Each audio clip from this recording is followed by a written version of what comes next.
abiddi baha giddu galeessa ammas dhaamuu didem qaanqeen isaa deebi'ee ka'uu qofa eega jedhamem baha giddu galeessatti ammallee lafti shubbisa waraanaa guyyoota muraasa callisee turem amma raafamuu eegalem hoogganaa olaanaan Iraan Ali Khamenei callisa isaa cabseeram sagaleen isaas akka qilleensaa dhagahamem mootummaa fi mormiidhaan Israa'el irratti injifannoo labsem haleela USA gara fuulduraa kamiyyuu buufata waraanaa ishee naannicha keessa jiru hunda irratti abiddaa fi aariidhaan akka deebii argatu addunyaa akeekkachiisem garuu kana qofan turrem guyyaadhuma sanatti Iraan tumsa dhaabbatanii kulara UN waliin taasiftu hunda adda kutuun hawaasa addunyaa rifachiiftem tarkaanfiin kun biyyoota hedduu biratti tarkaanfii gara waan hin beekamneetti geessuufim tarii gara waraana biraatti illee akka geessu tilmaamameeram Jarmaniin iyyitem mallattoo guutumatti dogoggora ta'e jechuun akeekkachiiftem Tiraamp ammas Iraan rukuttaa jedhanii yeroo gaafataman shuur jechuun qoosem Netanyahuun Tiraamp waliin ta'uun diinota waloo keenya ni injifanna jechuun naadatem abdiin raafamem nagaan osoo hin jalqabin dhumeeram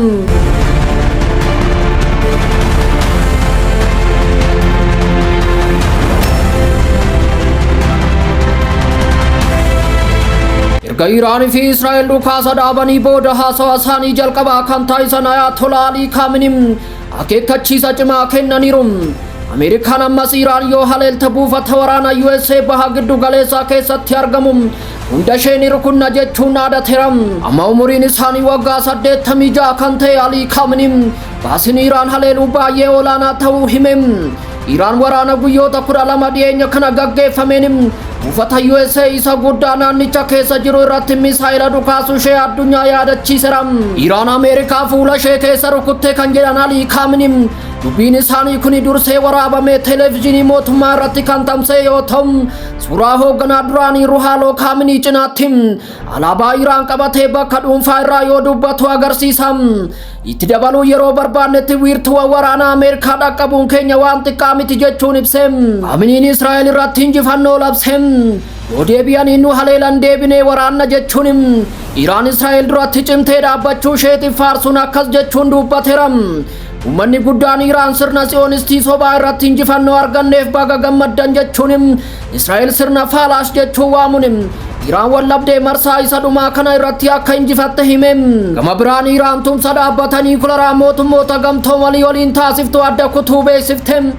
Guyyaa sanatti paarlaamaan Iraan tarkaanfii nama rifachiisu fudhatem. Ejensii humna atoomikii idil addunyaa qaama UN kan sochii niikularaa Iraan sakatta'u waliin sochii isaanii adda kutuu sagalee kenneen beeksisem.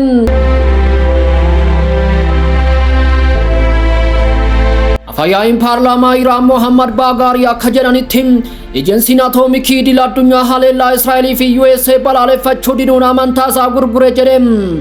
Wixineen seeraa kun garee abbootii amantaa fi ogeeyyii seeraa humna guddaa qabanii fi seera irratti yaada dhumaa kennaniin mana maree eegdota Iraaniin raggeeram.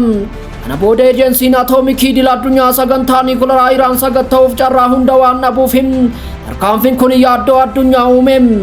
Jarmaniin Iraan mallattoo dogoggoraa fudhatte jechuun akeekkachiiftem. Ministeerri dhimma alaa Jarmanii murteen Iraan ejensii anniisaa atoomikii idil addunyaa addaan kuftuuf murteessite cimsanii qeeqaniiru. Akkas jechuunis dubbataniiru. Mallattoo guutumatti baay'ee hamaa ta'ee fi dubbii barbaacha jechuun balaaleffataniiru. Ministeerichi Jarmanii kun Iraan gara tumsaatti akka deebitu gaafachuun tarkaanfiin akkanaa wallabdee dabaluu qofa akka ta'e akeekkachiisaniiru. Gama biraatiin torban dhufu marii USA fi Iraan gidduutti taasifamuu akka danda'u mallattoonni jira jechuun ministeerri dhimma alaa Kanaadaa Antiyaanaa ibsa gaazexeessitootaaf kennaniin dubbataniiru. Biyyoonni Awurooppaa, Biriteen, Faransaay fi Jarmaniin immoo waliigaltee haaraa kamiyyuu irratti argamuu akka barbaadan dubbataniiru. Tiraamp yoo Iraan niikulara deebitee ijaarte haleellaa dabalataaf qophii ta'uu ibsem. Iraan sagantaa niikularaa ishee deebistee ijaaruuf yoo yaalte deebii USA maal ta'a jedhamee yeroo gaafatamu deebiin isaa salphaa ture. Iyyeen rukunna jechuun deebiseera. Kan agarsiisu wallabdeen Iraanii fi Ameerikaa gidduu jiru erga dhukaasa dhaabuun godhamee boodas garmalee olaanaa ta'uu agarsiisa.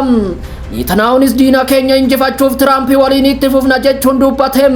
Muummichi ministeeraa Israa'el Beniyaamin Netanyahuun haasaa Ali Khameneiin taasisaniin yeroo muraasa booda deebii kennaniiru. Suuraa pireezidaantii Tiraamp waliin harka wal qabatee agarsiisu maxxansuun akkas jechuun barreessem. diina waloo keenya injifachuu booji'amtoota keenya baasuufim geengoo nagaa babal'isuu pireezidaantii tiraamp waliin itti fufna jechuun dhaadateem ergaan netanyaahuu ifa tureem israa'el USA waliin cimtee dhaabbachuu fi xiyyeeffannoon ishee Iraan irratti akka ta'e agarsiisam.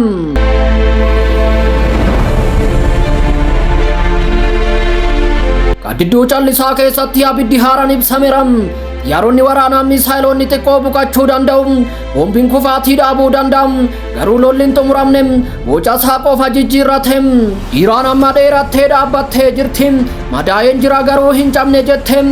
Hoogganaa olaanaan ishee ni mormam, paarlaamaan ishee boo'aa jiram, misaayilonni ishee qaramaa jirum. Harka tokkoon dhaabbata niwukilaraa addunyaa eegaa jirti. Kan biraa walii USA waliin akkas jechuun akeekteem. Ammas koottam daraan isin rukunnam. Amerikaan osoo hin sochoone akkas jechuun deebistim. Dhugaadha qophii taanee jiram. Israa'el Tiraamp waliin cinaa dhaabbatteem. Ejjennoo ishee qaratteem. Awurooppaan nagaa kadhattim. Garuu nageenyi qarqara albee irratti fannifamee jiram. Addunyaan hafuura ishee qabattee jirtim. Tarkaanfiin itti aanu maal ta'am? Sababni isaa osoo abidda bosonaa hin ta'in deebi'amam akkamitti xumuramam? Obomboleetti ta'innam seenaan ija keenya duratti barreeffamaa jiram.